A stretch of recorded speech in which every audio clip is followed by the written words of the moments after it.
Hello and welcome guys. तो आज की हमारी जो वीडियो रहने वाली है वो है इंडियन कॉन्स्टिट्यूशन यानी कि भारतीय संविधान के ऊपर। आज की वीडियो में हम डिस्कस करेंगे some very common features of constitution जो कि बहुत सारे एग्जाम्स में पूछे जाते हैं।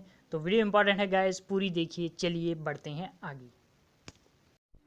हे guys, welcome to the channel tricks and click studies. Video देखने से पहले चैनल को जरूर सब्सक्राइब करें और बेल आइकन भी प्रेस करें ताकि हर वीडियो की नोटिफिकेशन आपको टाइम पे मिलती रहे। धन्यवाद। तो चलिए स्टार्ट करते हैं। चलिए गाइस, शुरू करते हैं अपने फर्स्ट क्वेश्चन के साथ, जो कि है विश्व का सबसे लंबा लिखित संविधान कौन से देश का है। जो हमारे ऑप्शंस हैं वो है यूएसए, ब्रिटेन, जर्मनी या फिर इंडिया। तो अगर बात की जाए वर्ल्ड लॉन्गेस्ट रिटन कॉन्स्टिट्यूशन की, तो वो कौन से देश का है, वो हमारे ही देश भारत का है, यानी कि India. Option D will be the right answer of this question. अब ये जो क्वेश्चन है इंडियन कॉन्स्टिट्यूशन के रिगार्डिंग वेरी इंपॉर्टेंट पॉइंट है, बेसिक कॉमन पॉइंट है, तो इसको आपने याद रखना है। आई होप कि सबको ये पता भी होगा।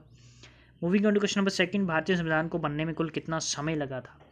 तो अगर बात की जाए इंडियन कॉन्स्टिट्यूशन को बनाने में कितना टाइम लगा था, ये भी एक इंपॉर्टेंट पॉइंट है रिगार्डिंग इंडियन कॉन्स्टिट्यूशन। तो टोटल टाइम टेकन वाज 2 वर्ष 11 माह 18 दिन, यानी कि 2 साल 11 महीने 18 दिन का टाइम लगा था इंडियन कॉन्स्टिट्यूशन को बनाने में।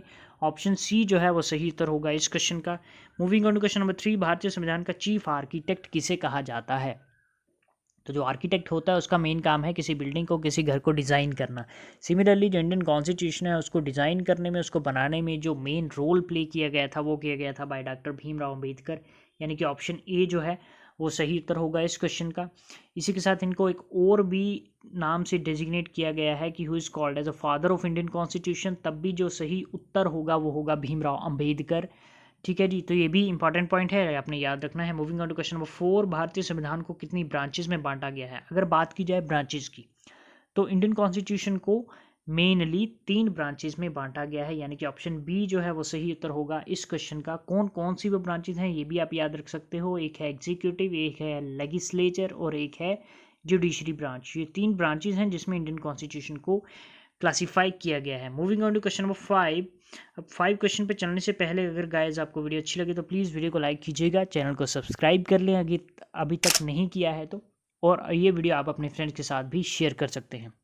और चैनल को सब्सक्राइब जरूर कीजिएगा क्योंकि ऐसी ही वीडियो हम आपके लिए लेके आते रहेंगे जो कि आपको हेल्प कर सकती हैं आपके कॉम्पिटिशन एग्जाम की तैयारी करने के लिए। चलिए चलते हैं क्वेश्चन नंबर 5 पे। भारतीय संविधान में कितने चैम्बर्स का वर्णन है। तो चैम्बर्स को हम हाउसेस के नाम से भी जानते हैं, तो आई होप कि ये सबको पता होगा कि कितने नंबर ऑफ हाउसेज हैं इंडियन कॉन्स्टिट्यूशन में। तो वो हैं मेनली 2।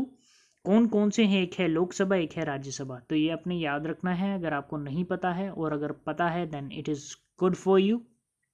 क्वेश्चन नंबर 6 है, कौन से हाउस को अपर हाउस कहा जाता है। अब दोनों हाउसेज में से एक हाउस को अपर हाउस कहा जाता है, एक हाउस को लोअर हाउस कहा जाता है। तो जो राज्यसभा है मीन्स ऑप्शन बी जो है वो सही उत्तर होगा इस क्वेश्चन का। उसको बोला जाता है अपर हाउस, और जो लोकसभा है that is a lower house. ठीक है जी।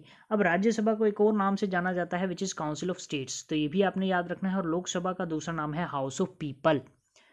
ठीक है, क्योंकि इसमें लोग डायरेक्टली लोगों को चुनाव के थ्रू, वोटिंग के थ्रू चुन के आगे भेजते हैं।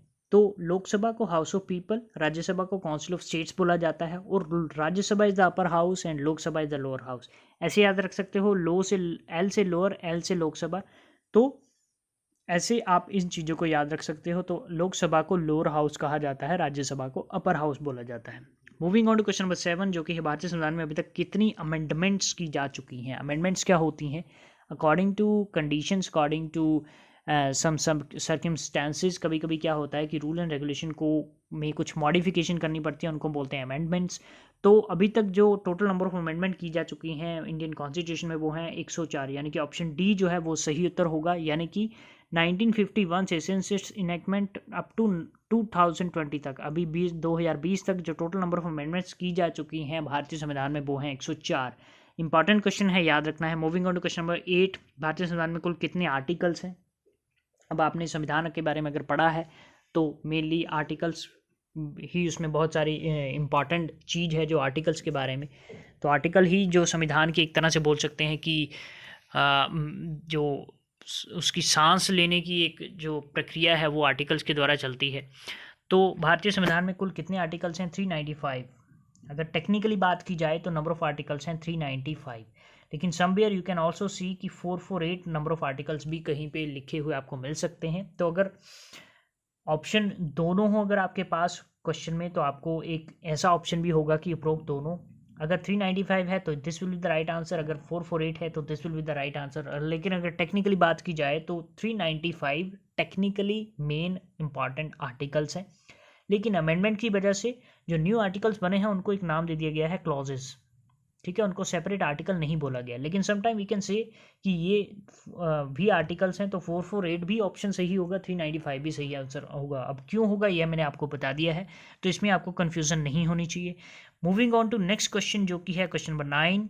भारतीय संविधान में कुल कितनी अनुसूचियाँ शामिल हैं? अनुसूचियाँ बोला जाता है अगर इंग्लिश में बात की जाए स्केड्यूल्स, ठीक है जी, ये आपने पढ़ा होगा। तो स्केड्यूल्स का मेनली काम क्या है? To categorise the government policies, जो गवर्नमेंट की पॉलिसीज हैं उनको कैटेगराइज करना है, that is the main work of schedules.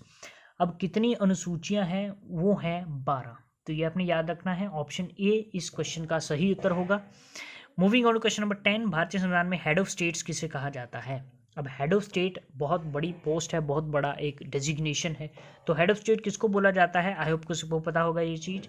President of India, जो फर्स्ट पर्सन जैसे बोलते हैं हम, तो किसको बोला जाता है? वो होते हैं प्रेसिडेंट ऑफ इंडिया, भारत के राष्ट्रपति। तो ऑप्शन बी जो है वो सही उत्तर होगा इस क्वेश्चन का। Moving on to question number 11, भारतीय संविधान में हेड ऑफ गवर्नमेंट किसे बोला गया है? तो हेड ऑफ गवर्नमेंट जो है वो होते हैं प्राइम मिनिस्टर, प्रधानमंत्री। जो गवर्नमेंट सरकार के हेड होते हैं वो होते हैं प्रधानमंत्री। और अभी हमारे प्राइम मिनिस्टर कौन है? मोदी जी, नरेंद्र मोदी जी। तो ये भी आप याद रख सकते हैं कि who is called as head of government in Indian constitution, तो वो होते हैं प्राइम मिनिस्टर ऑफ इंडिया। उसके बाद जो लास्ट क्वेश्चन है इस वीडियो का वो है कॉन्स्टिट्यूशन डे कब मनाया जाता है? अब कॉन्स्टिट्यूशन डे मनाया जा रहा है सिंस 2015 से, उससे पहले कॉन्स्टिट्यूशन डे नहीं मनाया जाता था। अब कॉन्स्टिट्यूशन डे कब मनाया जाता है? तो इसका जो सही उत्तर है वो है 26 नवंबर, यानी कि ऑप्शन ए वो जो है वो सही उत्तर होगा। अब आप बोलेंगे कि 26 जनवरी को तो संविधान लागू किया गया था, तो 26 नवंबर को हम क्यों मना रहे हैं? तो 26 नवंबर इज़ एन इम्पॉर्टेंट डे। क्यों? क्योंकि इस दिन जो कॉन्स्टिट्यूशन है उसको पास कर दिया गया था, और जो असेंबली थी उसने इसको अडॉप्ट कर लिया था, ठीक है। उसके बाद 26 जनवरी को लागू कर दिया गया था, लेकिन 26 नवंबर भी एक इम्पॉर्टेंट डे है, इसीलिए 26 नवंबर को कॉन्स्टिट्यूशन डे के नाम से मनाया जाने लगा है 2015 से। तो ये थी गाइज हमारी कुछ basic information regarding our Indian constitution. इसी तरह और भी बहुत सारे इंपॉर्टेंट पॉइंट्स हम आगे लेके आएंगे इसके बारे में। तो since till next video, study hard, be से be healthy. Thank you very much guys.